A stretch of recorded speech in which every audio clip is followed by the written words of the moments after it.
2, 1. And what's up, guys? Here we are on SRO 180 pre-game show for semi-final 2, Parramatta Eels versus the Manly Ringer Seagulls. How are we, lads? I'm great.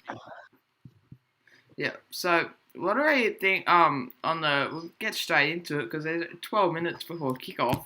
So we'll go through the side. So what do we think on the Manly side? Well, I think they could really shock the Eels tonight. We've seen upsets before in the semi-finals. Obviously, the Eels knocked off the Broncos last time, so it may happen again. The Eels, I think I'm actually going to tip Manly.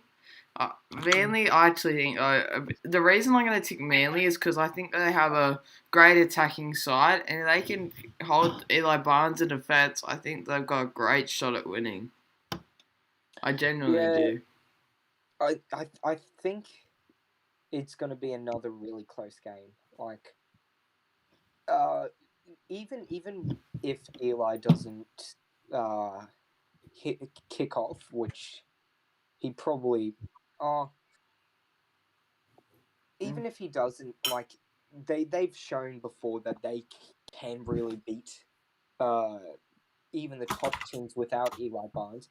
But if Eli Barnes is unrestricted, like if he is allowed to play play freely, the Manly team have no chance. Eli will just carve them up. But if there is a team to beat the Eels, it's probably going to be this Manly team. Like you have a look at it. Sam Herben's tied for the most tries in a game. You've got Chapman Kenny, who's arguably one of the best wingers in the game. Probably the best winger. Yeah, you've got Carl Lewis, who is a very underrated half. Like, he always has a pretty high amount of kick meters. He's always there in attack. And you've also got Albi Akarangi and Matthew Harris, who's always hardworking in the forward pack up the front. He was on an interview on 180 earlier this week. So, yep, Matthew Harris is a great player and great man off the field too with his leadership. I think he'll be a hard player to stop tonight, and he'll really lead Manly from the front. Yeah, for sure. So you want to go through the team list of tonight's game? Yeah, we'll do that quickly. All right, I'll read the Eels one. So we have for the Eels 1 to 17 at the fullback, Eli Barnes. The wingers are Braden Smith and Dante Mitchell. In the centres, we have Huey Smith and Ethan Durant. Halves is Charlie Butler, who's also the goal kicker, and Jaden White. Up front in the forward pack, we have Abraham Walker and Luke Short as the props. Our very own Tim James as the hooker. Second rowers is the captain, Kobe Johnston, and Attila Settendag, who was on 180 earlier in the week. And locking the scrum at 13 is Thomas Wallace, the vice-captain. On the bench, we have Luke Carter, Damien Shelford, Isaac Simons, who'll come on for Ethan Durant, and William Jones, who'll come on for Thomas Wallace. What's our thoughts on that, boys? I think it's a great lineup. I think though that something that I probably would I would say about this lineup is I would probably I still am questioning why Jaden White's starting over Huey Smith. It's an interesting one. I don't know. Maybe Tim, have you got an inside word on that?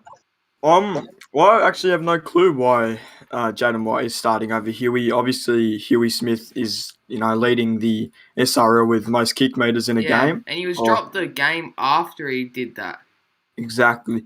So I think Kobe's sort of experimenting on something, and it has worked a couple of times. Jaden White obviously kicking field goals for us and winning us the game. For the Panthers too, and it's just, I don't know. Huey Smith, great player, but I reckon he should start in the 7 than Jaden White, to be honest. Yeah. Onto the bench. Yep. Maybe it's got something to do with White kicking that field goal. Yeah, back against the Panthers.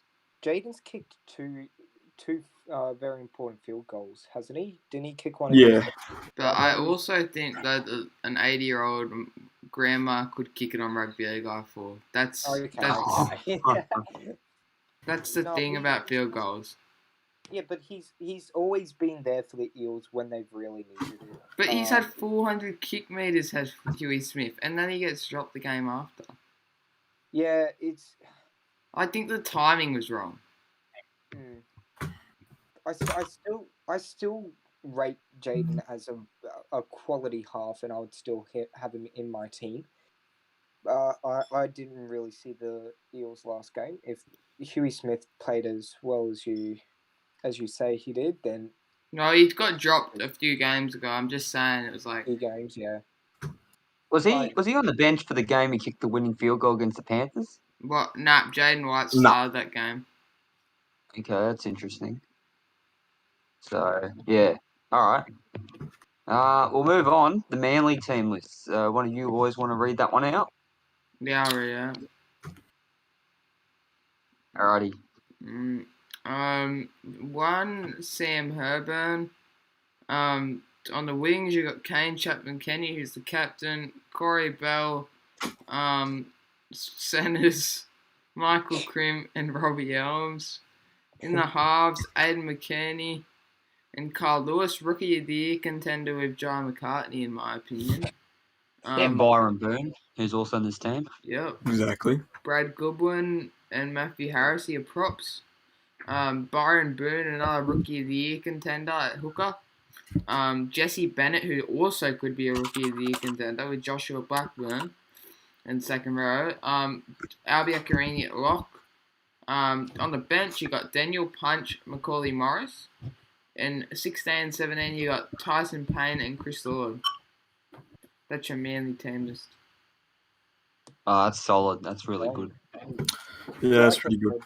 Like I said earlier, if there was a team, this is the best team that they can put forward. Like, if this isn't going to beat the Eels, they were never going to beat the Eels. Like, this is a very quality team. It's going to get better for next season because Kobe. We have got a explanation from Kobe Johnston to why Huey Smith was dropped. He forgot to upgrade 1 week. Yeah. Okay, fair enough. Fair Thanks enough, for letting us Kobe. know, Kobe. Fair enough, Kobe. Yeah, that's fair enough. Just wondering why. But yeah, there's no pressure on this Manly side because obviously a lot of recruits come and they've done better than what we all expected. So I mean, if they could make it to the grand final, it'd be amazing. But I don't know. It's going to be tough. I think the Eels team, they got the experience. They won it last season. Looking to go back to back, and then up against probably a more inexperienced Manly side with plenty of youth. It'd be interesting. Manly are definitely going to be not super focused. Like, they're still going to try to win the premiership, but I think they're going to be more focused on how they're going to really bring the team together next season, because they've got a lot of new recruits coming in from different teams who haven't played with each other before. So yeah. There's no pressure on them, but I feel like with the Eels there is, because I feel like their premiership window is going to come to a close because they're losing both Kobe Johnston and Thomas Walls to the Cowboys. It's So I also feel like there's very more similar with us Rabbitohs. We got a lot of pressure on us to win a premiership. I mean, I still think the premiership window, in my opinion, is still going to be open next season. I just think it will just be a lot harder for us to win one. And that's why. You never know with these rookies coming in. Like, we saw... John McCartney came out of the second round and has played like a star. That's a thing. Exactly. And just have a look at the Raiders team. They're full of rookies, and they got into the top 4. And they gave the Rabbitohs everything last night. Everything they could. Yeah, and they nearly made it to the grand final with... How many rookies did they have in this team? Like, they probably had about 7 to 8, I reckon, half the squad. Yeah, that shows you that even if you lose your really, really strong players, rookies can play almost just as well. Like, you never know next year with the Eels or the Rabbitohs whether they'll pick up a star. Yeah, 100%. They got. I mean, they probably got the most pressure on them because they're the best teams in the comp. They're expected to go well by their fans. But yeah. What's our predictions, boys? Because we got to wrap this up pretty soon. Yeah. Our prediction is gonna be Manly Seagulls. I'm gonna go Manly 24 points to 20. I think like that. and anytime High scoring try again. scorer will be I'm actually gonna go for a bit of a bold one. I actually am gonna go with Rookie of the Year contender Jesse Bennett to get over the line. Yeah, right. I'm just going to be completely honest. Eels 13 plus. Eli Barnes to score all the tries. Okay, yep. Yeah, butters. Yeah, I'm gonna have to side with my team for next year, Manly. I'm gonna have to say probably 1-6. Anytime try scorer, let's go Joshua Blackburn. Love the kid. Oh no. Would love to see my future club get up Manly, but Yeah. I've got to stick with my head. I think Eels 1 to 12, and I'm gonna pick Kobe Johnson to score a try at any time. So Yeah. and Eels 22 to 14 for me. So if I get that right, I'll deserve some credit on the post show. Yeah, you'll be getting some credit on the post show. Should I write all Get these your scores? score right. Should I write my score down? I should probably write that down. Yeah. Write all the scores down. Liam, Manly 24, Eels 20. And also, boys, just remember when these two met earlier in the season, Magic Round, I believe it was Eels who destroyed Manly, 32 to 16. It'll probably happen again. Butters, Eli Barnes show. what's your score, Butters? Put it in chat. In Discord, 18 to 14 to Manly. Alright, 18 14. Manly. Yep. Eels. Boys, well, we're probably going to wrap it up there. Thanks to everyone that tuned into the pre-game show tonight. It's been great support, and yeah, go enjoy the game. And we're going to be back straight after the game at around probably about 6:45 AEST and 7:45 AEDT, which would also be 9:45 for New Zealand time. Which will be 7:45 our time. New South Wales time. Yep.